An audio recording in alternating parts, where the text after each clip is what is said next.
everyone, my name is Damien and welcome back for another episode as we continue rebuilding this R34 Skyline. So the car is actually rolling on its own wheels, which is amazing because the last time I've seen this was many months ago, where we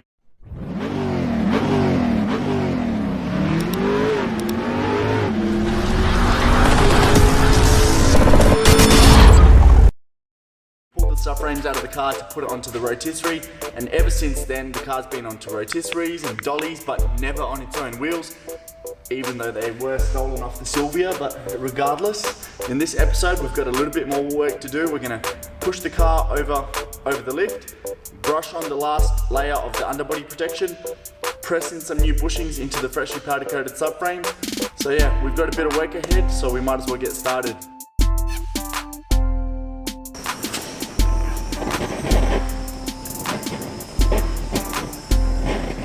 So before we get to the fun parts of putting freshly restored parts back onto the Skyline, we've got to do the dirty jobs first, which includes removing all the bushings, bearings and ball joints out of the suspension parts. Now I'm not going to show you on how I did this because my methods are quite sketchy to say the least, and I'm sure there are videos out there explaining this better than I ever would, so we're just going to skip that topic in general. But anyways, the point of this is all these parts are now free of any old bearings, bushings and ball joints, and it's time to send them off to the powder coaters.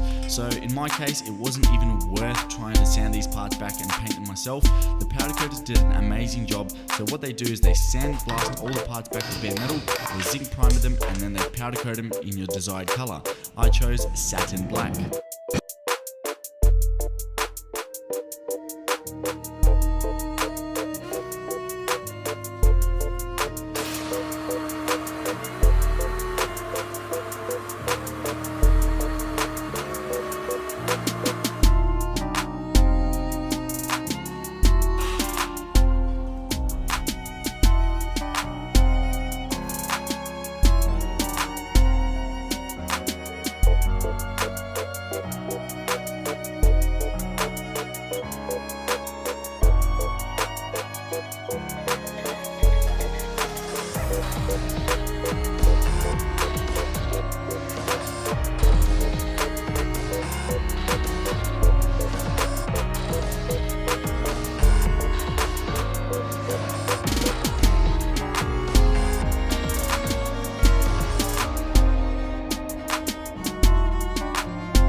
So the next job on the list before pressing the new bushings in is to grab a Dremel with some 80 grit sandpaper and just clean up those surfaces anywhere where you are planning on installing a ball joint or bushing. So what this is going to do is ensure that there's no paint or powder coating build up in those sections, because the bushings are really tight fit as it is because they've got a metal casing.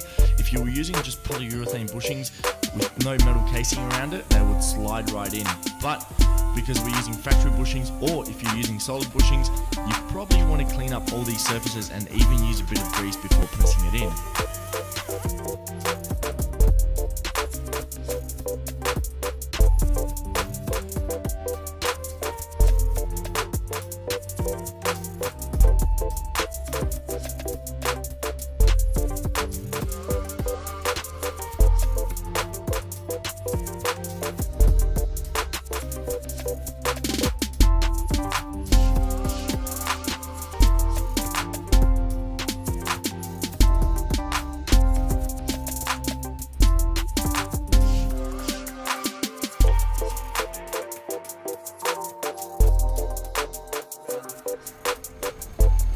so now let's answer the question of what bushings were actually used on the underside of the car and why I chose Nismo over polyurethane or solid bushings. If you're just here for a bit of music and entertainment, pretty much maybe skip to minute, whatever it says on the screen. But if you want to geek out into restorations and talking about bushings, I guess we'll talk about it for a minute. So pretty much backstory is this car came out of the factory 20 years ago, and it's done about 130,000 kilometers, I believe, and the suspension part and bushings are obviously going to wear down over time and they need replacing. And the whole point of this build is for it to be a full restoration, but still be a street car. Now, I know that there are many definitions of what a true street car is, but in my opinion, as long as it's nice and comfortable, it's not whining, that for me ticks all the boxes. So the Nismo bushings were the way to go. I've been in cars with polyurethane subframe bushings and solid subframe bushings, and I'll tell you right now that that is not for me. The diff or any road noise will come straight through the subframe and into the body of the car, and as loud, you can play your music as loud as you want, have the best sound system, but that whining noise is always going to be there, which for me is a big no-no. So yeah, Nismo is harder rubber, it's brand new than what was once in the car, so that's also a huge bonus. And to be honest, being a street car, you're never actually going to push it to the limits where you need polyurethane or you need solid bushings. So in my opinion, if you're building a car specifically for the street to enjoy it, probably stick to something on the lines of bushings. So while Preston was using the Dremel to clean up all the suspension parts, I decided to jump onto another job, which is the boot, and just quickly brush on some gloss black enamel just to clean it up and finish it off.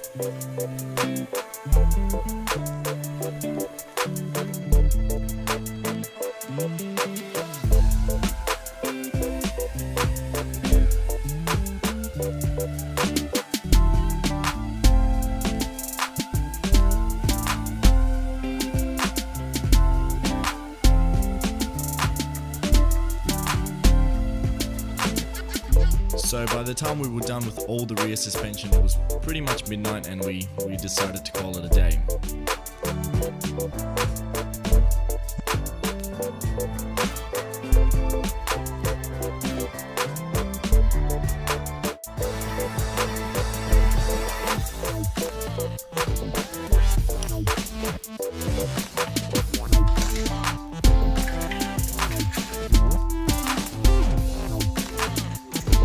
So before putting the subframe and the fuel tank back into the car, the brake lines and the fuel lines have to be installed first, and I absolutely hate the look of those plastic ones, and they always crack, so I decided to just put a rib nut in the body of the car and use some peak screws to hold those lines in place.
So the fuel and the brake lines go on first, then the fuel tank, then the heat shield, and finally the subframe can be bolted in place. I had to do this job 2 or 3 times in the silver because I kept stuffing up the water, so this time I made sure to do the first shot, and yeah, it's a pretty good feeling.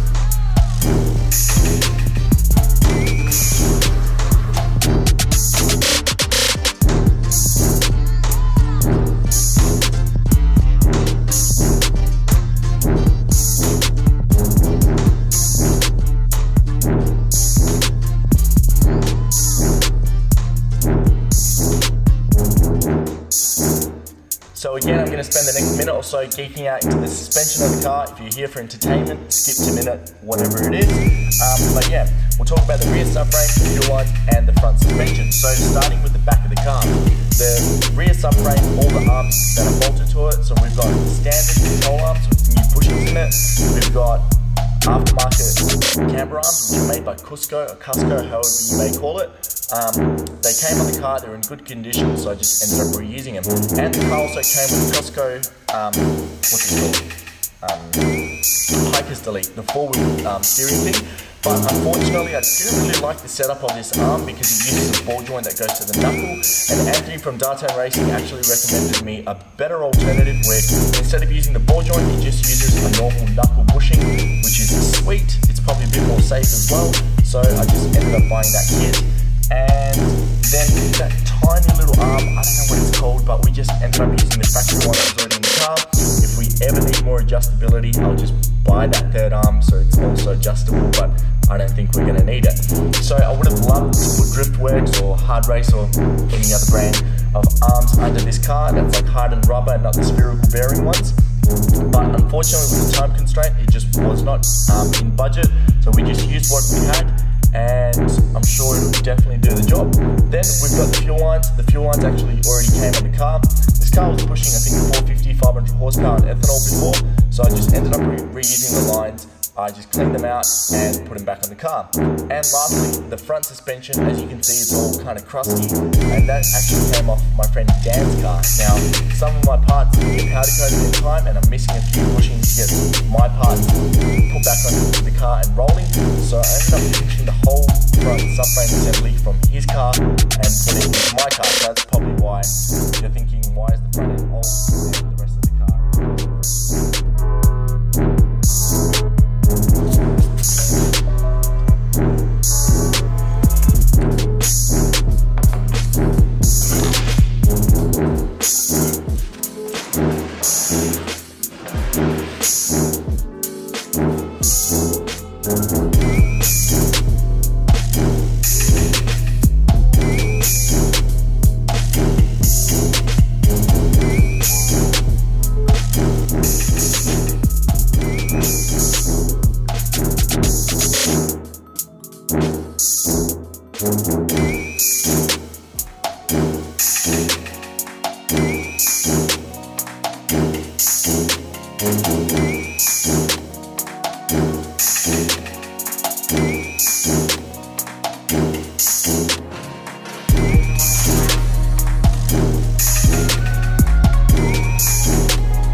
Rolling on its own wheels. And for the people that have stuck around till the end, the car actually has its own engine. So I didn't really need to get this car rolling right now. I could have still done all the jobs I had planned on the list, like putting the engine back in, starting the fabrication, no worries. But the reason why I got this car rolling sooner than later is because of the next episode. The next episode I need a few shot for with the gimbal and the camera and stuff. It's going to be the biggest episode and the biggest video I've ever made. And I can already feel myself having a meltdown and editing the thing, and I can already see my computer probably catching fire. But you know what? It's going to be totally worth it. It's going to be the biggest video I've ever made, and I'm going to try and get it right. So bear with me another 1 or 2 weeks worth of editing, and then on live. Now before that video goes live, I'm going to post a 2-minute video asking you guys for a favor. Then 1 or 2 days after that video goes live, we're posting the biggest video I've ever made. Now I'd like to say Happy New Year to everyone. It's the 30th of December right now, and I'd like to say thank you to my friend Preston. I know we've had a fair few late nights here working on both cars. So thank you for all your help. Thank you for everybody liking the videos, leaving some support, some feedback, and hopefully 2020 will be an exciting one. So catch us later.